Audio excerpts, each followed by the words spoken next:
ಅಗ್ನಿವರ್ಮ ಹೇಳಿದ ಮಾತುಗಳನ್ನ ಅರ್ಥವಾಗಿ ಮತ್ತು ಅರ್ಥ ಆಗದಂತೆ ಎರಡೂ ರೀತಿಯ ಆಲೋಚಿಸ್ತಿರೋ ಒಂದು ನೋಟ ನೋಡಿ ಲಿಟಲ್ ಮೌಸ್ ತುಂಬ ಯೋಚಿಸ್ಬೇಡ ನಡಿ ಅಂತ ಅವನ ಎರಡೂ ಕೈಗಳಲ್ಲಿ ಎತ್ಕೊಂಡು ಅವನ ರಾಜ ಗಾಂಭೀರ್ಯದ ಕೊಠಡಿ ಕಡೆ ಹೆಜ್ಜೆ ಆಗ್ತಾ ಈ ಸಮಯದಲ್ಲಿ ಕಾವೇರಿ ನೋಟ ಮಾತ್ರ ಅವನ ಮೇಲೆ ಇತ್ತು. ಅವಳನ್ನು ಹಾಸಿಗೆ ಮೇಲೆ ಮಲಗಿಸಿ ಅವಳ ಕಣ್ಣುಗಳ ಮೇಲೆ ಒಂದು ಬೆಚ್ಚಗಿನ ಮುತ್ತಿಟ್ಟು, ನಿನ್ನ ಕಣ್ಣುಗಳಲ್ಲಿ ನಾನೇ ತುಂಬ ಹೋಗಿದ್ದೀನಿ, ಹಾಗೆ ನಿನ್ನ ರಾತ್ರಿನ ಪೂರ್ತಿಗೊಳಿಸೋ ಕನಸುಗಳಲ್ಲಿಯೂ ನಾನೇ ಇರ್ತೀನಿ, ಹಿತವಾದ ನಿದ್ದೆ ಮಾಡು ಲಿಟಲ್ ಮೌಸ್ ಅಂತ ಹೇಳಿ ದೀಪಗಳನ್ನ ಆರಿಸಿ ಕೊಠಡಿಯ ತೆರೆದ ಜಾಗಕ್ಕೆ ಹೊರಟೋಗ್ತಾನೆ. ಅಗ್ನಿವರ್ಮ ಹೋಗತ್ಲೇ ಟಕ್ಕನೆ ಎದ್ದು ಕೂತ್ಕೊಂಡು ಹೋಗ್ತಿರೋ ಅವನನ್ನೇ ನೋಡ್ತಾ ಇದ್ದಾಳೆ ಕಾವೇರಿ. ಬಾಲ್ಕನಿ ತೆರೆದ ಜಾಗಕ್ಕೆ ಬಂದ ಅಗ್ನಿವರ್ಮ ತುಂಬ ಗಂಭೀರವಾಗಿ ಯಾರೊಂದಿಗೋ ಫೋನಲ್ಲಿ ಮಾತಾಡ್ತಿದ್ದಾನೆ. ಯಜಮಾನ್ರೆ ನಿಖಿಲ್ ಅಂತಿದ್ರೆ, ಬಾಯ್ ಮುಚ್ಚು ನಿಖಿಲ್, ನಿನ್ನ ಈ ಹರಟೆಯನ್ನು ಕೇಳೋದಕ್ಕೆ ನನಗಿಷ್ಟ ಇಲ್ಲ. ಆದರೆ ಸರ್, ನಿಮ್ಮ ತಾಯಿಯವರು ನಿಮ್ಮನ್ನು ಜನ್ಮದಿನಕ್ಕೆ ಇನ್ವೈಟ್ ಮಾಡಿದ್ದಾರೆ ನಿಖಿಲ್ ಹೇಳಲಾಗಿ ಅಗ್ನಿವರ್ಮ ಗಂಭೀರವಾಗಿ, ನೀನು ನೆನಪಿನಲ್ಲಿ ಇಟ್ಕೊಳ್ಬೇಕಾದ ಮೊದಲನೇ ವಿಷಯ, ಅವಳು ನನ್ನ ತಾಯಿ ಅಲ್ಲ. ಇನ್ನು ಎರಡನೇ ವಿಷಯಕ್ಕೆ ಬಂದರೆ, ನಾನು ಹುಟ್ಟುಹಬ್ಬಕ್ಕೆ ಆಹ್ವಾನಿಸಿದರೆ ಒಂದು ಬೆಲೆ ಬಾಳುವ ಉಡುಗೊರೆಯನ್ನು ಖರೀದಿಸಿ ಕಳಿಸ್ಕೊಡು, ಅಷ್ಟೇ ಹೊರತು ನನ್ನ ಅನುಮತಿ ಇಲ್ಲದೆ ನಿರ್ಧಾರಗಳನ್ನ ತೆಗೆದುಕೊಳ್ಳೋ ಹಕ್ಕು ನಿನಗೇನೇನೂ ಇಲ್ಲ. ಅಗ್ನಿವರ್ಮನ ಗಂಭೀರ ಧ್ವನಿಯಲ್ಲಿ ನಿಖಿಲ್ಗೆ ಬೆದರಿಕೆ ಕೇಳಿಸ್ತೋ ಏನೋ.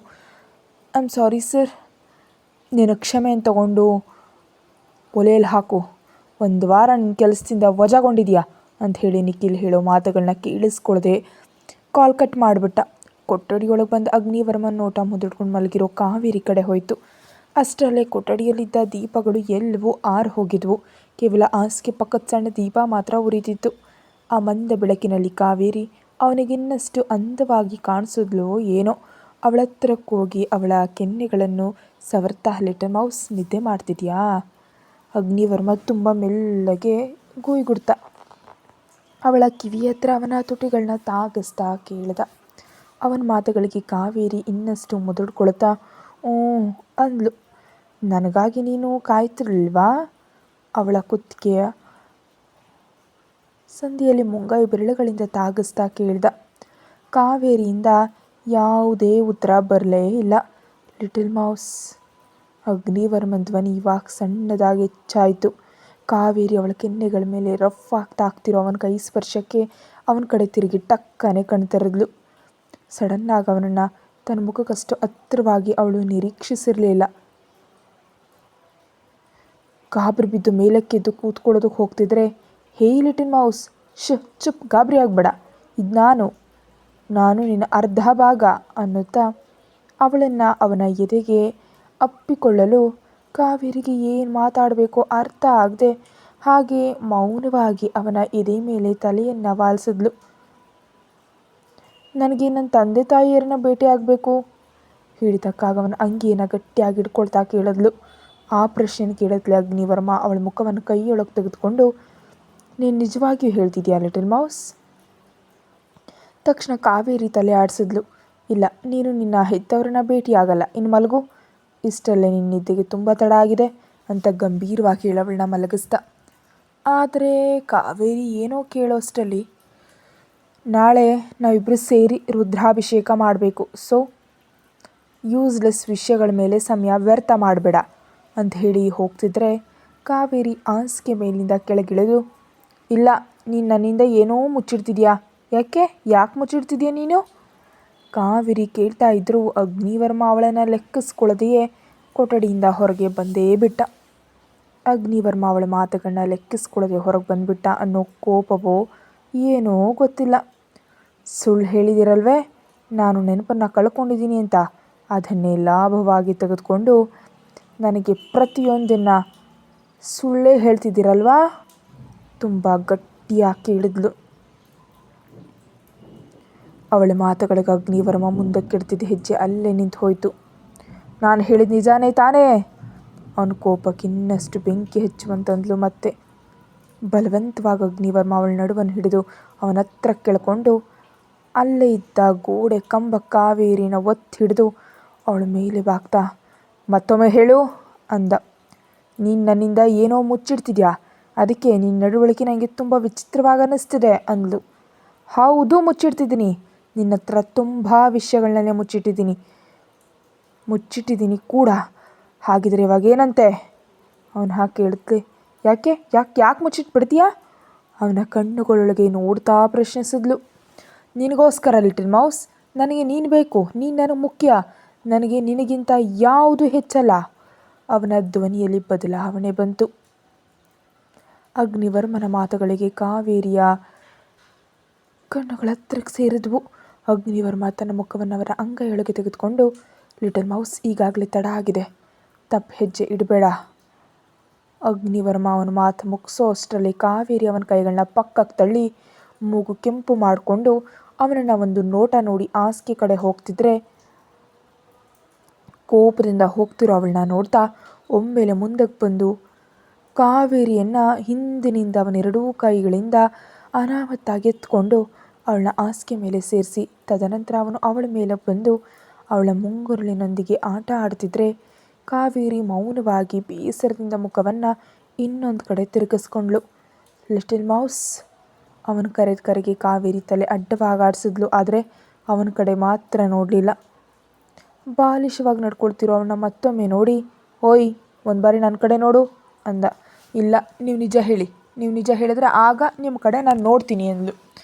ನನ್ನನ್ನೇ ಡಿಮ್ಯಾಂಡ್ ಮಾಡ್ತಿದ್ಯಾ? ಅಗ್ನಿವರ್ಮ ಎಷ್ಟು ಶಾಂತವಾಗಿರೋಣ ಅಂದ್ಕೊಂಡ್ರೂ ಅವನಿಂದ ಸಾಧ್ಯ ಆಗ್ತಿರಲಿಲ್ಲ. ಇಲ್ಲ, ನಮ್ಮಿಬ್ಬರ ಮಧ್ಯೆ ನಿಜವಾಗಿಯೂ ಮದುವೆ ಆಗದೆ ಒಟ್ಟಿಗೆ ಜೀವಿಸೋ ಬಂದ ಇತ್ತ? ಅವನ ಕಡೆ ನೋಡದೆಯೇ ಅವನನ್ನು ತಿರುಗಿ ಪ್ರಶ್ನಿಸಿದ್ಲು. ಹೌದು, ನಿನ್ನ ಸಣ್ಣ ಮೆದುಳಿಗೆ ಯಾಕೆ ಈ ಪ್ರಶ್ನೆ ಮೂಡ್ತು? ಅಗ್ನಿವರ್ಮ ನಾರ್ಮಲ್ ಆಗಿ ಮಾತಾಡೋದಕ್ಕೆ ಪ್ರಯತ್ನಿಸ್ತಾ ಕೇಳ್ದ. ಓಹೋ, ಹಾಗಿದ್ರೆ ನಾನು ಡಿಮ್ಯಾಂಡ್ ಮಾಡ್ತಿಲ್ಲ, ಮೂತಿ ಮುರಿದಂದ್ಲು. ಅವಳ ಬಾಲಿಶ ಮಾತುಗಳಿಗೆ ಅವನ ಹತ್ತಿರಕ್ಕೆ ಬಂದು, ಮತ್ತೆ ಡಿಮ್ಯಾಂಡ್ ಅಲ್ಲಿದ್ದರೆ ಇನ್ನೇನು ಅಂದ್ಕೊಳ್ಬೇಕು ಅಂದ. ನೀವು ನಿಜ ಹೇಳ್ತಿಲ್ಲ ಅಂತ ಹಠ ಮಾಡ್ತಿದ್ದೀನಿ. ಅವನ ಕಡೆ ನೋಟ ತಿರುಗಿಸಿ ಅಂದ್ಲು. ಏನು? ಅವಳ ಮಾತುಗಳಿಗೆ ಅಗ್ನಿವರ್ಮನ ಮುಖಭಾವ ಒಮ್ಮೆಲೆ ಬದಲಾಯಿತು. ಕಾವೇರಿ ಅವನ ಕಣ್ಣುಗಳೊಳಗೆ ನೋಡ್ತಾ, ಪ್ರೇಯಸಿ ಹಠ ಮಾಡಿದ್ರೆ ಸಮಾಧಾನ ಮಾಡೋದು ನಿಮಗೆ ಬರಲ್ವಾ? ಕಾವೇರಿ ಕೇಳಿದ ಪ್ರಶ್ನೆಗೆ ಅಗ್ನಿವರ್ಮನ್ ತುಟಿಗಳು ಸಣ್ಣದಾಗಿ ನಕ್ಕದ್ವು. ಏನು? ನಾನು ಲಿಟಲ್ ಮೌಸ್ ಏನಂದ್ಲು? ಅವಳು ನನ್ನ ಪ್ರೇಯಸಿಯೇ. ಅವಳು ಹಾಗೆ ಯೋಚಿಸ್ತಿದ್ದಾಳೆ. ಇನ್ನು ನಮ್ಮಿಬ್ಬರ ಆ ಮೂರ್ಖತನದ ಹರಿಯದ ವಯಸ್ಸಿನಲ್ಲೇ ಇದ್ದಾಳೆ ಅಂತ ಅಂದ್ಕೊಳ್ತಿದ್ದಾಳೆ. ಮನಸ್ಸಲ್ಲೇ ಅಂದ್ಕೊಂಡ. ಅದರ ತುಟಿಗಳ ಮೇಲೆ ಸೇರಿದ ನಗುವನ್ನು ಮಾತ್ರ ತಕ್ಷಣವೇ ಸೆಕೆಂಡ್ಗಳಲ್ಲಿ ಮಾಯ ಮಾಡಿ ಕಾವೇರಿಯನ್ನು ನೋಡ್ದ. ಕಾವೇರಿ ತನ್ನ ಮೇಲೆ ಇರೋ ಅಗ್ನಿವರ್ಮನ ಕುತ್ತಿಗೆ ಸುತ್ತಲೂ ಕೈಗಳನ್ನು ಹಾಕಿ ಬಿಗಿದುಕೊಂಡ್ಳು. ನೀವು ನನ್ನ ಹತ್ರ ಎಲ್ಲವನ್ನ ಮುಚ್ಚಿಡ್ತಾ ಆ ಕಣ್ಣ ಮುಚ್ಚಾಲೆ ಆಟದಲ್ಲೇ ನನಗೆ ನಿಮ್ಮ ಹೆಸರನ್ನು ಕೂಡ ಹೇಳಲಿಲ್ಲ ಅಂದ್ಲು. ತುಟಿ ಕಚ್ಚಿ ಮುದ್ದಾದ ಕಣ್ಣುಗಳಿಂದ ಚಂದವಾಗಿ ಕೇಳಿದ್ಲು. ನಿನ್ನೆಯವರೆಗೂ ಅವಳ ಸ್ಪರ್ಶ, ಪರಿಮಳ, ನಗು, ಭಾವ, ಹೀಗೆ ಅವಳು ಎಲ್ಲದಕ್ಕೂ ದಾಸನಾಗಿದ್ದ ಅವನಿಗೆ ಈ ದಿನ ಅವಳ ಮುದ್ದಾದ ಮತ್ತು ಬಾಲಿಶ ಧ್ವನಿಗೆ ಕೂಡ ದಾಸನಾಗ್ತಿರುವಂತ ಅನಿಸ್ತು. ಹೆಸರು ಅಂತ ಮತ್ತೊಮ್ಮೆ ಪ್ರಶ್ನೆಯನ್ನು ಪುನರಾವರ್ತಿಸ್ತಾ ಅಂದ್ಲು. ಅಗ್ನಿವರ್ಮ. ಮೊದಲ ಬಾರಿಗೆ ಅವನು ಒಬ್ಬರಿಗೆ ಪರಿಚಯ ಮಾಡ್ಕೊಳ್ತಾ ಇರೋದು. ಓಹೋ, ನಮ್ಮ ಸುಂದರ ದೇವನ ಹೆಸರು ಬೆಂಕಿ ಅನ್ನುತ್ತಾ ಅವಳ ಕೈಗಳನ್ನ ಇನ್ನಷ್ಟು ಅವನ ಕುತ್ತಿಗೆ ಮೇಲಕ್ಕೆ ಬಿಟ್ಟು, ಹೌದು, ನೀವು ಯಾಕೆ ಎಂದು ನಮ್ಮ ಹೆತ್ತವ್ರನ್ನ ಭೇಟಿಯಾಗೋದಕ್ಕೆ ಬಿಡ್ತಿಲ್ಲ? ಅವಳು ಮುದ್ದಾದ ಧ್ವನಿಗೆ ಅಗ್ನಿವರ್ಮ ಸಣ್ಣ ನಗುವಿನಿಂದ, ನಿಜ ಹೇಳ ಸುಳ್ಳು ಹೇಳ ಎನ್ನಲಾಗಿ, ನೀವು ಸುಳ್ಳು ಹೇಳಬೇಕು ಅಂದ್ಕೊಂಡ್ರೆ ಒಂದು ಸುಳ್ಳನ್ನು ಕೂಡ ಸತ್ಯ ಮಾಡ್ತೀರಲ್ವೇ ಅಂದ್ಲು. ಅವಳ ಮಾತುಗಳಿಗೆ ಅಗ್ನಿವರ್ಮ ಕಣ್ರೆಪ್ಪೆಯನ್ನು ಮಡಿಸಿ ನೋಡಲಾಗಿ ಅವಳು ಸಣ್ಣ ಚಿರುನಗುವಿನಿಂದ, ಸುಳ್ಳು ಹೇಳಿ ಅಂತ ನಾನು ಯಾಕೆ ಹೇಳ್ತೀನಿ, ನಿಜಾನೇ ಹೇಳಿ ಅಂದ್ಲು. ನನಗೆ ಗೊತ್ತು ಮಿಸ್ಟರ್ ಅಗ್ನಿವರ್ಮ, ನೀವು ನಿಜಾನ ಹೇಳಲ್ಲ, ಸುಳ್ಳುಗಳನ್ನ ಸತ್ಯವಾಗಿ ಸೃಷ್ಟಿಸುವಲ್ಲ ರಾವಣ ನೀವು. ನಾನು ಎಲ್ಲ ಮರೆತು ಹೋಗಿದ್ದೀನಿ ಅಂತ ಅಂದ್ಕೊಂಡಿದ್ದೀರಲ್ವೇ? ಮನಸ್ಸಿನಲ್ಲಿ ಅಂದ್ಕೊಳ್ತಾ ಅವನನ್ನು ನೋಡಿದ್ಲು. ಕಾವೇರಿ ಯಾಕೆ ಮನಸ್ಸಿನಲ್ಲಿ ಹಾಗೆ ಅಂದ್ಕೊಳ್ತಿದ್ದಾಳೆ? ಅವಳು ಕೇಳಿದ ಪ್ರಶ್ನೆಗೆ ಒಂದು ಕ್ಷಣ ಮೌನವಾಗಿ ಅವಳ ಕಣ್ಣುಗಳೊಳಗೆ ನೋಡಿ ಒಂದು ಕ್ರೂರ ನಗುವಿನಿಂದ, ನಿಜಾನ ನೀನು ತಡ್ಕೊಳ್ಳೋದಕ್ಕಾಗಲ್ಲ ಲಿಟಲ್ ಮೌಸ್ ಅಂತ ಉತ್ತರ ನೀಡ್ದ. ಅದೇನು, ಯಾಕೆ ಹಾಗೆ ಅಂದ್ಲು. ಅಗ್ನಿವರ್ಮ ಅವನೆರಡು ಕೈಗಳಿಂದ ಅವಳನ್ನ ತುಂಬ ಗಟ್ಟಿಯಾಗಿ ಅಪ್ಕೊಂಡು ಒಂದು ಸುತ್ತು ತಿರುಗಿ ಅವನ ಎದೆ ಮೇಲೆಗೆ ತಂದುಕೊಂಡ. ಇವಾಗ ಅಗ್ನಿವರ್ಮ ಕೆಳಗಡೆ ಇದ್ದರೆ ಕಾವೇರಿ ಅವನ ಮೇಲಿದ್ದಾಳೆ. ವರ್ಮ ಏನಾಯ್ತು, ಯಾಕೆ ಮೌನವಾಗಿದೆಯಾ ಅಂತ ಲಾಲನೆ ಅಂತ ಕೇಳಿದ್ಲು. ಕಾವೇರಿ ಹೊಸದಾಗ ಅವನ್ನ ವರ್ಮ ಅಂತ ಕರೆಯೋದು ಅವನಿಗೆ ತುಂಬ ವಿಚಿತ್ರ ಅನಿಸ್ತು. ಆದರೆ ತಿಳಿಯದೆ ಅವಳು ಕರೆದ ಕರೆ ಇಷ್ಟ ಆಗೋಯ್ತು. ಮತ್ತೊಮ್ಮೆ ಕರಿ. ವರ್ಮ, ಏನು ನಿನ್ನ ಹೀಗೆ ತಾನೇ ಕರೀತಿದ್ದು ಹೌದಲ್ವಾ? ಮುಖವನ್ನು ಹತ್ತಿರಕ್ಕೆ ತಂದು ಕೇಳಿದ್ಲು. ಅಗ್ನಿವರ್ಮ ಒಂದು ಸಣ್ಣ ನಗುವಿನಿಂದ ಅವನ ತಲೆ ಕೆಳಗೊಂದು ಕೈ ಇಟ್ಕೊಂಡು ನಕ್ಕು ಕಣ್ಣು ಮುಚ್ಚಿದ. ವರ್ಮ ಮತ್ತೆ ಕಾವೇರಿ ಕರೀತಿದ್ರೆ ಅಗ್ನಿವರ್ಮ ಅವಳ ತಲೆಯನ್ನು ಅವನ ಎದೆ ಮೇಲೆ ಒತ್ತಿ ಹಿಡಿದು, ಇನ್ನು ಬೇರೆ ಆಲೋಚನೆ ಬೇಡ ಲಿಟಲ್ ಮೌಸ್, ಇದು ಸಾಕು ಅಂತ ಅವಳ ಹಣೆಯಲ್ಲಿ ಬೆಚ್ಚಗೆ ಮುತ್ತಿಟ್ಟಾಗ ಕಾವೇರಿ ಕೂಡ ಮೌನವಾಗಿ ನಿಂತು ಹೋದ್ಲು. ಅರ್ಧರಾತ್ರಿ ಕಾವೇರಿ ಸಂಪೂರ್ಣವಾಗಿ ನಿದ್ದೆಯಲ್ಲಿದ್ದಾಳೆ ಅಂತ ನಿಶ್ಚಯಿಸ್ಕೊಂಡ ನಂತರ ಅಗ್ನಿವರ್ಮ ಮೆಲ್ಲ ಕಣ್ ತೆರೆದು ಅವನ ಎದೆ ಮೇಲಿದ್ದ ಅವಳಿಗೆ ತೊಂದರೆ ಮಾಡದಂತೆ ಹಾಸಿಗೆ ಮೇಲೆ ಸರಿಸಿ ಅವನ ಮೊಬೈಲ್ನಿಂದ ನಿಖಿಲ್ಗೆ ಬಂದು ಸಂದೇಶಕ್ಕೆ ಬರೆದ. ಅವರ ಜನ್ಮದಿನದ ದಿನ ನಡಿಬೇಕಾದ ಸಭೆಗಳೆಲ್ಲ ಈ ವಾರಕ್ಕೆ ಮುಂದೂಡು. ಆ ದಿನ ಆ ಪಾರ್ಟಿ ಕಾರ್ಯಕ್ರಮಕ್ಕೆ ಹಾಜರಾಗ್ತೀನಿ ಅಂತ ಬರೆದು ಅವನ ಪಕ್ಕದಲ್ಲಿದ್ದ ಕಾವೇರಿ ಕಡೆ ಒಂದು ನೋಟ ನೋಡಿ ಒಂದು ಕ್ರೂರ ನಗುವಿನೊಂದಿಗೆ ಮತ್ತೆ ಮೆಸೇಜ್ ಹಾಕ್ದ. ಹಾಗೆ ಅಗ್ನಿವರ್ಮ ಸಂಸ್ಥೆ ಕಿರಿಯ ಮಗನ ಬಿಸ್ನೆಸ್ ಅಪ್ಡೇಟ್ಸ್ ಎಲ್ಲವೂ ನಾಳೆಗೆ ನನ್ನ ಮೇಜಿನ ಮೇಲೆ ಇರಬೇಕು ಅಂತ ಸಂದೇಶ ಕಳಿಸಿ ಕಾವೇರಿಗೆ ಎದುರಾಗಿ ಒಂದು ಕುರ್ಚಿ ಮೇಲೆ ಕಾಲು ಹಾಕೊಂಡು ಕೂತ್ಕೊಳ್ತಾ ಗಂಭೀರ ಕಣ್ಣುಗಳಿಂದ ಅವಳನ್ನ ನೋಡ್ತಾ, ಪರವಾಗಿಲ್ಲ, ಆಸ್ಕರ್ ಪ್ರಶಸ್ತಿ ಗೆಲ್ಲೋ ರೇಂಜ್ನಲ್ಲಿ ನಟನಾ ಕೌಶಲ್ಯ ಇದೆ ಲಿಟಲ್ ಮೌಸ್. ನಿನಗೆ ಗತಕಾಲ ಮರ್ತಾಗಿರ್ತಿದ್ಯಾ ಅಂದ್ಕೊಂಡೆ. ಇಲ್ಲ, ನೀನು ನನ್ನನ್ನು ಮರುಳು ಮಾಡೋದಕ್ಕೆ ನೋಡ್ತಿದ್ಯಾ? ಈ ಅಗ್ನಿವರ್ಮ ಇಡೋ ಹೆಚ್ಚಿಗೆ ಸರಿಸಮನಾಗಿ ಬಂದು ನನ್ನ ಕಣ್ಣಿಗೆ ಮಣ್ಣೆರ್ಚೋದಕ್ಕೆ ನೋಡ್ತಿದ್ಯಾ? ಅವನ ಮುಖದಲ್ಲಿ ಕ್ರೂರ ನಗು ಮತ್ತೆ ಮೂಡ್ತು. ಎಂದಿಗೂ ಇಲ್ಲ, ಯಾರು ನನ್ನ ಸೋಸೋದಕ್ಕೆ ಸಾಧ್ಯ ಇಲ್ಲ. ನೀನು ಗತಕಾಲ ಮರ್ತು ಹೋಗೋದಿದ್ರೂ ನನ್ನ ಹತ್ರವೇ ನಟಿಸ್ತಿದ್ಯಾ? ನಾನು ಅದೇ ಸತ್ಯ ಅಂತ ನಿನ್ನ ಹತ್ರ ನಟಿಸ್ತೀನಿ. ಆದರೆ ನಿನಗೆ ತಿಳಿಯೋದು ವಿಷಯ ಏನಂದರೆ, ನೀನು ನೆನಪನ್ನು ಕಳ್ಕೊಂಡಿಲ್ಲ ಅನ್ನೋ ವಿಷಯ ನನಗೆ ತಿಳಿದಿರೋದು. ನೋಡ್ತೀನಿ ಹೀಗೆ ನಟಿಸ್ತಾ ಎಲ್ಲಿವರೆಗೆ ನನ್ನಿಂದ ದೂರ ಹೋಗೋದಕ್ಕೆ ನಟಿಸ್ತೀಯೋ ನಾನು ನೋಡೇ ಬಿಡ್ತೀನಿ. ನಿನಗೆ ಬೇಕಾ ಸ್ವಾತಂತ್ರ್ಯವನ್ನು ನಿನಗೆ ನೀಡಿದಂತೆ ನೀಡಿ ಅದೇ ಸ್ವಾತಂತ್ರ್ಯವನ್ನು ನಿನ್ನ ಕೈಗಳಿಂದ ನೀನು ನಾಶ ಮಾಡ್ಕೊಳ್ಳೋಂತ ಮಾಡ್ತೀನಿ. ನೀನು ಯಾರಿಗೋಸ್ಕರ ಇಷ್ಟ ಹಂಬಲಿಸ್ತಿದ್ಯೋ ಅವರೇ ನಿನ್ನ ಮನಸ್ಸನ್ನು ಘಾಸಿ ಮಾಡಿದ್ರು. ಮನಸ್ಸಿನ ಆಟಗಳನ್ನ ಆಡೋ ಯಜಮಾನನೊಂದಿಗೆ ನೀನೇ ಮನಸ್ಸಿನ ಆಟ ಆಡ್ತಿದ್ಯಾ? ಆಟ ಶುರು ಆಗಲಿ, ಆ್ಯಂಡ್ ಇದು ಒಂದು ಅಪಾಯಕಾರಿ ಮುಕ್ತಾಯದೊಂದಿಗೆ ಕೊನೆಗೊಳ್ಳುತ್ತೆ. ಅವಳ ಮುಖದ ಹತ್ತಿರ ತುಂಬ ಹತ್ತಿರಕ್ಕೆ ಹೋಗಿ ಹಾಗೆ ಅವಳನ್ನ ನೋಡ್ತಾ ಅವನನ್ನು ಕರೆದ ಕರೆಯನ್ನು ನೆನಪು ಮಾಡಿಕೊಂಡ ವರ್ಮ. ಅವನು ನಿಜವಾಗಿಯೂ ಆ ಹೆಸರು ಇಷ್ಟ ಆಯಿತು. ಮರುದಿನ ಬೆಳಿಗ್ಗೆ ಕಾವೇರಿ ಕಣ್ ತೆರೆಯೋ ಅಷ್ಟರಲ್ಲೇ ಅಗ್ನಿವರ್ಮ ಅವಳ ಪಕ್ಕದಲ್ಲಿರಲಿಲ್ಲ. ಎಲ್ಲಿಗೋದ್ರು ಅಂದ್ಕೊಳ್ತಾ ಸುತ್ತಲೂ ನೋಡಿದ್ಲು. ಆದರೆ ಇಷ್ಟೆಲ್ಲ ಅವಳೆದುರಿಗೆ ಲಾವಣ್ಯ ಕೈಗಳು ಕಟ್ಕೊಂಡು ನಿಂತಿದ್ದಾಳೆ. ಶುಭೋದಯ ಮೇಡಮ್, ತುಂಬ ವಿನಯದಿಂದ ವಂದಿಸಿದ್ಲು. ಕಾವೇರಿ ಏನೂ ತಿಳಿಯದವಳಂತೆ ಮುಖ ಇಟ್ಟು ವರ್ಮ ಎಲ್ಲಿದ್ದಾನೆ ಅಂದ್ಲು. ಮೊದಲ ಬಾರಿಗೆ ಮಿಸ್ಟರ್ ಅಗ್ನಿವರ್ಮನ ಒಬ್ಬರು ಹೆಸರಿಡಿದು ಕರೆಯೋದು. ಲಾವಣ್ಯಕ್ಕೆ ಆಶ್ಚರ್ಯ ಆದರೂ ನಂತರ ನಾರ್ಮಲ್ ಆಗಿ ಅದು ಮೇಡಮ್ ಅಂತ ಹೇಳೋ ಅಷ್ಟರಲ್ಲೇ ಹೊರಡು. ಅಗ್ನಿವರ್ಮನ್ ಧ್ವನಿ ಕೇಳಿಸಿ ಲಾವಣ್ಯ ತಕ್ಷಣ ಅಲ್ಲಿಂದ ಹೊರಟೋದ್ಲು. ವರ್ಮ ಎಲ್ಲಿಗೆ ಹೋಗಿದ್ದೆ? ಅವನ್ನ ಸಣ್ಣದಾಗಿ ಅಪ್ಕೊಂಡು ಕೇಳಲಾಗಿ ಅಗ್ನಿವರ್ಮ ಒಂದು ಕ್ರೂರ ನಗುವಿನಿಂದ ಅವಳನ್ನ ಬಿಕ್ಕಿ ಹಾಗೆ ಅಪ್ಪುಗೆಯಲ್ಲಿ ಬಂಧಿಸಿ, ಎಲ್ಲಿಗೋದ್ರೂ ನಿನ್ನ ಬಿಟ್ಟು ಮಾತ್ರ ನಾನು ಎಲ್ಲಿಗೂ ಹೋಗಲ್ಲ ಅಂದ. ಅದೇ ತಾನೇ ನನ್ನ ಪ್ರಾಬ್ಲಮ್ ಕೂಡ, ಕಾವೇರಿ ಮನಸ್ಸಲ್ಲಿ ಅಂದ್ಕೊಂಡ್ರು. ಹೊರಗಡೆ ಮಾತ್ರ ಅವನ್ನ ನೋಡಿ ಒಂದು ನಗು ಬೀರಿದ್ಲು. ಅಗ್ನಿವರ್ಮ ಅವಳ ಹಣೆಗೊಂದು ಬೆಚ್ಚಗಿನ ಮುತ್ತಿಟ್ಟು, ಸೀರೆ ಉಟ್ಕೊಂಡು ಕೆಳಗೆ ಬಾ ಲಿಟಲ್ ಮೌಸ್, ಏಳು ಹೊರಟೋದ. ಸ್ವಲ್ಪ ಸಮಯದ ನಂತರ ಮೆಲ್ಲನೆ ಹೆಜ್ಜೆ ಇಡ್ತಾ ಮುಂದಕ್ಕೆ ಹೋಗ್ತಿದ್ದ ಕಾವೇರಿಗೆ ಎಂಥದ್ದು ಕಿರಿಚಾಟ ಅಳು ಕೇಳಿಸ್ತು. ಒಮ್ಮೆಗೆ ಅವಳು ಮುಂದಕ್ಕೆ ಇಡ್ತಿದ್ದ ಹೆಜ್ಜೆ ನಿಲ್ಲಿಸಿ ಏನಾಯಿತು ಅಂತ ಅಂದ್ಕೊಳ್ತಾ ಆ ಶಬ್ದ ಬಂದು ಕೊಠಡಿ ಕಡೆ ಹೋದ್ಲು. ಅಷ್ಟೇ ಒಮ್ಮೆಲೆ ಅವಳು ನೋಡಿದ ದೃಶ್ಯಕ್ಕೆ ಅವಳೆರಡು ಹೆಜ್ಜೆಗಳ ಹಾಗೆ ಅಲ್ಲೇ ಸ್ತಬ್ಧವಾಗೋದ್ವು. ಸುತ್ತಲೂ ಕಾವಲುಗಾರರು ದೊಡ್ಡ ದೊಡ್ಡ ಬಂದೂಕುಗಳೊಂದಿಗೆ ನಿಂತಿದ್ದಾರೆ. ಆ ಬಂದೂಕುಗಳ ಮಧ್ಯದಲ್ಲಿ ಒಂದು ಹುಡುಗಿ ಸುಂದರವಾದ ಸೀರೆಯಲ್ಲಿ ಮದುಮಗಳ ರೂಪದಲ್ಲಿದ್ದಾಳೆ. ಅವಳ ಪಕ್ಕದಲ್ಲಿ ಮದುಮಗನ ರೂಪದಲ್ಲಿ ಯಾರೋ ಹುಡುಗನಿದ್ದಾನೆ. ನೋಡ್ತಿದ್ರೆ ಆ ಹುಡುಗಿಗೆ ಈ ಮದುವೆ ಇಷ್ಟ ಇಲ್ಲದ ಹಾಗಿದೆ. ಅಳ್ತಾ, ಪ್ಲೀಸ್ ನನ್ನ ಬಿಟ್ಬಿಡಿ, ನನಗೆ ಈ ಮದುವೆ ಬೇಡ ಅಂತ ಅಳ್ತಿದ್ದಾಳೆ.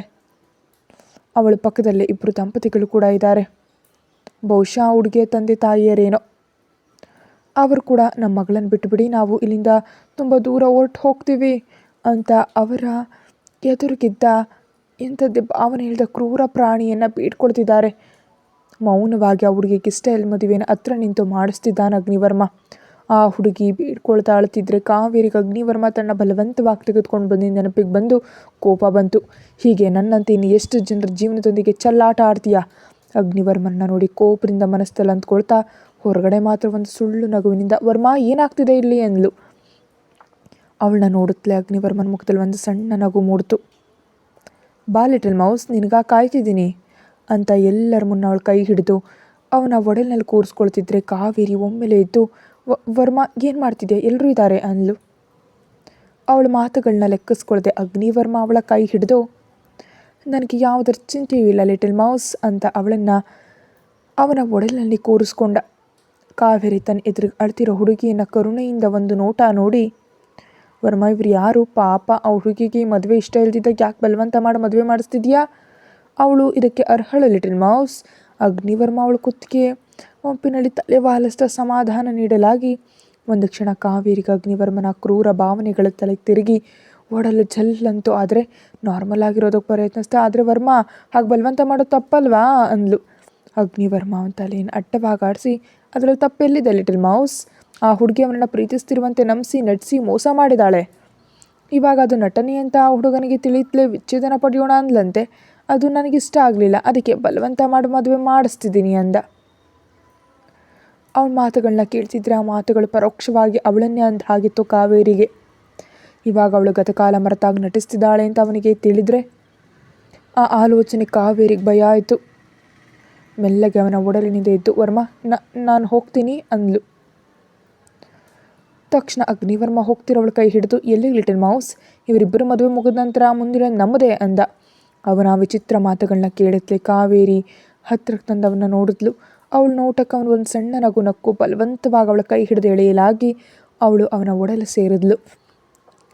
ಏನು ಮಾತಾಡ್ತಿದ್ಯಾ ವರ್ಮ, ಮುಂದಿನದು ನಮ್ಮದೇನಂತೆ? ಈ ಪ್ರಶ್ನೆ ಕೇಳೋದು ಕೂಡ ಅವಳಲ್ಲಿ ತಡಬಡಿಕೆ. ಅವಳ ಆತಂಕ ಇವನಿಗೆ ಇಷ್ಟ ಆಯಿತು ಏನೋ ಒಂದು ನಗುವಿನಿಂದ. ಈ ದಿನ ರುದ್ರಾಭಿಷೇಕ ಮಾಡ್ಬೇಕಂತ ಹೇಳಿದ್ದಲ್ವೇ, ಅಷ್ಟು ಬೇಗ ಮರೆತು ಹೋದೆ ಲಿಟಲ್ ಮೌಸ್. ಅವಳ ಕುತ್ತಿಗೆ ಹಂಪಿನಲ್ಲಿ ಅವನ ತಲೆಯನ್ನು ಹಿಡ್ತಾ ಕೇಳ್ದ. ಅವನ ರಫ್ ಗಡ್ಡ ಅವಳ ಕುತ್ತಿಗೆಗೆ ತಾಕ್ತಿದ್ರೆ ಒಡಲೆಲ್ಲ ತನ್ಮತೆಯಿಂದ ಪುಲಕಿತಗೊಂತು. ಅಗ್ನಿವರ್ಮನ ಕೈಗಳು ಮೆಲ್ಲಗೆ ಅವಳ ನಡುವನ್ನು ಮುಡ್ತಾ ಲಿಟಲ್ ಮೌಸ್ ಅವಳ ಕಿವಿಯನ್ನು ಅವನ ರಫ್ ತುಟಿಗಳಿಂದ ಮುಡ್ತಾ ತುಂಬ ಗಂಭೀರ ಧ್ವನಿಯಲ್ಲಿ ಕರೆದ. ಎಲ್ಲರೂ ಇದ್ದಾರೆ ಅಂತ ಅವಳು ಸಂಕೋಚ ಪಡ್ತಿದ್ರೆ ಅವನು ಸುಮ್ಮನಿರೋದಕ್ಕೆ ಬಿಡ್ತಿರ್ಲಿಲ್ಲ. ಮತ್ತೊಂದು ಕಡೆ ಅಗ್ನಿವರ್ಮ ಅವನ ರಫ್ ಮತ್ತು ಚೂಪಾದ ಬೆರಳುಗಳಿಂದ ಅವಳು ಕುತ್ತಿಗೆಯ ಬಳಿ ಅಳೆಯುತ್ತಾ, ಹಾಗೆ ಅವನ ಕೈ ಬೆರಳುಗಳ ಪ್ರಯಾಣವನ್ನು ಅವಳು ಸೀರೆ ಡೀಪ್ ನೆಕ್ ಬ್ಲೌಸ್ ಕಡೆ ತಂದು ಅವಳು ಕುತ್ತಿಗೆ ಕೆಳಗೆ ಸುಂದರವಾಗಿ ಗೆರೆಗಳನ್ನ ಎಳೀತಿದ್ರೆ ಕಾವೇರಿಯಲ್ಲಿ ತಳಬಡಿಕೆ ಹೆಚ್ಚಾಯಿತು. ಅವಳ ಹೃದಯದ ವೇಗ ಕೂಡ ಹೆಚ್ಚಾಗ್ತಿದೆ. ಆದರೆ ವರ್ಮ, ನಾವಿಬ್ಬರು ಸೇರಿ ರುದ್ರಾಭಿಷೇಕ ಮಾಡೋದೇನಂತೆ, ದಂಪತಿಗಳು ತಾನೇ ಮಾಡಬೇಕು. ಅವನ ಸ್ಪರ್ಶಕ್ಕೆ ತಡೆದುಕೊಳ್ಳಲಾರದೆ ಒಂದು ಕಡೆ ಒಡಲು ಸಂಕಟ ಆಗ್ತಿದ್ರೆ ಕಾವೇರಿ ಬಿಕ್ಕುತ್ತಾ ಅಂದ್ಲು. ಅಗ್ನಿವರ್ಮ ಅವಳ ಕುತ್ತಿಗೆಯನ್ನು ಮುಟ್ತಾ ಅವಳ ಜುಟ್ಟನ್ನೆಲ್ಲ ಒಂದು ಪಕ್ಕಕ್ಕೆ ಸರಿಸಿ ಡೀಪ್ ನೆಕ್ ಬ್ಲೌಸ್ ಬ್ಯಾಕ್ ಸೈಡ್ನಿಂದ ಅವನ ಕೈಗಳಿಂದ ಮತ್ತಷ್ಟು ಅವಳನ್ನ ಟಚ್ ಮಾಡ್ತಾ ಒಂದು ಆಳವಾದ ಮತ್ತು ಅಲ್ಲಿಟ್ಟು, ದೇವರಿಗೆ ಭಕ್ತಿ ಬೇಕು, ದಂಪತಿಗಳಲ್ಲ. ಅವನ ಧ್ವನಿ ಗಂಭೀರವಾಗಿದ್ದರೂ ಅವನ ಧ್ವನಿಯಲ್ಲಿ ಗಾಂಭೀರ್ಯ ಮಾತ್ರ ಹೋಗಿರಲಿಲ್ಲ. ಅವನ ಒಡಲಿನಲ್ಲಿ ಕೂತ್ಕೊಳ್ತಾ ಅವಳು ತಿರುಗಿದ್ದ ಮೇಲೆ ಒಂದು ನೋಟ ನೋಡಿದ್ಲು. ತಕ್ಷಣ ಅಗ್ನಿವರ್ಮನ ಕಡೆ ತಿರುಗಿ, ವರ್ಮ ಅಂತ ಅವಳು ಏನೋ ಹೇಳೋದಕ್ಕೆ ಹೋಗ್ತಿದ್ರೆ ಅವಳ ತುಟಿಗಳ ಮೇಲೆ ಅಗ್ನಿವರ್ಮ ಅವನ ಬೆರಳುಗಳನ್ನಿಟ್ಟು, ಚುಪ್ ಲಿಟಲ್ ಮೌಸ್ ಅಂತ ಅವಳನ್ನ ಎಲ್ಲರೂ ಮುನ್ನ ಅವನ ಎರಡು ಕೈಗಳಿಂದ ಎತ್ಕೊಂಡು ರುದ್ರಾಭಿಷೇಕ ಮಾಡಿಸ್ಬೇಕಾದ ಮಂಟಪದ ಹತ್ರ ಅವಳನ್ನ ಕೂರಿಸಿ ಅವನು ಕೂಡ ಅವಳ ಪಕ್ಕದಲ್ಲಿ ಕೂತ್ಕೊಂಡು, ನನಗೆ ಈ ಲೋಕದಲ್ಲಿ ಯಾರಾದರೂ ಇದ್ದಾರೆ ಅಂದರೆ ಅದು ಅವನೇ ಅನ್ನುತ್ತಾ ಆ ಮಹಾದೇವನ ಕಡೆ ತೋರಿಸಿ ಅವನು ಹಾಕ್ಕೊಂಡಿದ್ದ ಅಂಗಿಯನ್ನು ತೆಗೆದು ಹಾಕಿ ಮಹಾದೇವನ ಬಳಿ ಇದ್ದ ಶಲ್ಯವನ್ನು ಅವನ ಕುತ್ತಿಗೆ ಸುತ್ತಲೂ ಹಾಕೊಂಡ. ತೆರೆದಿದ್ದ ಅವನ ಒಡಲನ್ನು ಎಂದೂ ಅಷ್ಟು ಸೂಕ್ಷ್ಮವಾಗಿ ನೋಡಿರಲಿಲ್ಲ ಕಾವೇರಿ.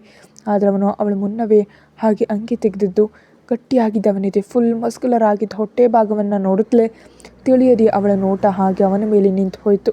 ಅವಳ ಹೃದಯದ ವೇಗ ಕೂಡ ಹೆಚ್ಚಾಗ್ತಿತ್ತು. ಅವಳು ಅವನನ್ನೇ ನೋಡ್ತಿದ್ದಾಳೆ ಅಂತ ಗಮನಿಸಿದ ಅಗ್ನಿವರ್ಮ ಒಂದು ಕ್ರೂರ ನಗುವಿನೊಂದಿಗೆ ಅವಳ ಪಕ್ಕದಲ್ಲಿ ಕೂತು ಅವಳ ಕೈ ಹಿಡಿದು ಅವನ ಬೆರಳುಗಳಿಂದ ಅವಳ ಬೆರಳುಗಳನ್ನ ಮೂಡಿ ಹಾಕಿ ಅವನ ಹತ್ರಕ್ಕೆ ಎಳೆಯುತ್ತಲೇ ಕಾವೇರಿ ಹೋಗಿ ಅವನ ಎದೆಯನ್ನು ಮುಟ್ಟಿದ್ಲು. ನಾನಷ್ಟು ಹಾಟಾಗಿ ಕಾಣಿಸ್ತಿದ್ದೀನಾ? ತುಂಬ ಲೋ ಧ್ವನಿಯಲ್ಲಿ ಅವಳ ಕಿವಿ ಕಡೆ ಸಣ್ಣದಾಗಿ ಗೊಣಗಲು ಒಮ್ಮೆಲೆ ಕಾವೇರಿಯ ಒಡಲು ಜಲ್ಲಂತು. ಅವನು ಕೇಳಿದ ಪ್ರಶ್ನೆಗೆ ಟಕ್ಕನೆ ಕಣ್ಣುಗಳನ್ನ ಅವನಿಂದ ಮತ್ತೊಂದು ಕಡೆ ತಿರುಗಿಸ್ಬಿಟ್ಲು. ನಿಜವೇ ಅವನ ಮಸ್ಕ್ಯುಲರ್ ಬಾಡಿಯನ್ನು ನೋಡ್ತಿದ್ರೆ ತುಂಬ ಹಾಟಾಗೇ ಇತ್ತು. ಆದರೆ ಅವಳಲ್ಲಿ ಕೂಡ ಹಾಟ್ ಭಾವನೆಗಳು ಮೂಡ್ತಿದ್ವು. ಅವಳು ನಡೆದುಕೊಳ್ತಿದ್ದ ರೀತಿಗೆ ಅಗ್ನಿವರ್ಮ ಒಂದು ಕ್ರೂರ ನಗು ನಕ್ಕು ಅವಳ ನಡುವಿನ ಮೇಲೆ ಮೆಲ್ಲ ಕೈಗಳನ್ನ ಬಿಟ್ಟ ಅವನಿಗೆ ಹತ್ತಿರವಾಗಿ ಅವಳನ್ನ ಎಳಕೊಂಡು, ಲಿಟಲ್ ಮೌಸ್ ತುಂಬ ಗಂಭೀರವಾಗಿ ಅವಳ ಆಲೋಚನೆಗೆ ಬ್ರೇಕ್ ಆಗ್ತಾ ಸೀರೆಯೊಳಗಿಂದ ಅವಳ ನಡುವನ್ನು ಮುಟ್ಟುತ್ತಾ ಮೆಲ್ಲಗೆ ಹಾಗೆ ಕೆಳಗೆ ಬರ್ತಾ ಅವನು ಅವಳ ಹೊಟ್ಟೆ ಭಾಗವನ್ನು ಮುಟ್ಟಲಾಗಿ ಅವನ ಸ್ಪರ್ಶ ಕಾವೇರಿ ಕಣ್ಣುಗಳು ದೊಡ್ಡದಾಗಿ ಬದಲಾದವು.